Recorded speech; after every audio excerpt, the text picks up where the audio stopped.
احتياجات المشروع بقى، انا لما اجي ابدا مشروع جديد انا محتاج ايه؟ اول حاجه محتاجها هو الوقت، لازم يبقى عندي وقت. الوقت ده قالك ان هو لازم يبقى محدد ومش لازم يبقى كتير خصوصا في البدايه. يعني ايه؟ يعني مش مجرد ما تبقى حضرتك موظف ويجي لك فكره مشروع تسيب الوظيفه بتاعتك النهارده عشان تتفرج المشروع، لا انت لسه بدري عليك لما تعمل الخطوه دي. ليه حضرتك؟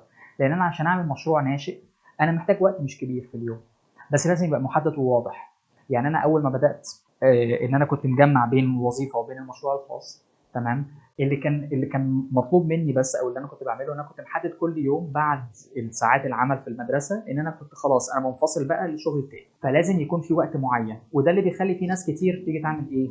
تقعد مع اصحابها تتكلم كده على القهوه كل يوم خميس بالليل او كل جمعه بالليل، يلا نعمل مشروع، يلا بينا. وبعدين ايه اللي بيحصل؟ بيبتدوا السبت الشغل، ما يتقابلوش غير الجمعه اللي بعديها، يلا نعمل مشروع، حاضر. وبعديها طب ايه هو ليه بيحصل كده؟ اللي بيحصل كده ان هم ما بيخصصوش وقت مخصوص للمشروع اللي هم عايزين يعملوه. فهم اول ما بيبتدي يوم السبت احنا بنخش في المدعكه بتاعه الشغل بتاعتنا فبننسى، فلازم نحط لنفسنا وقت محدد. يبقى دي اول حاجه محتاجينها.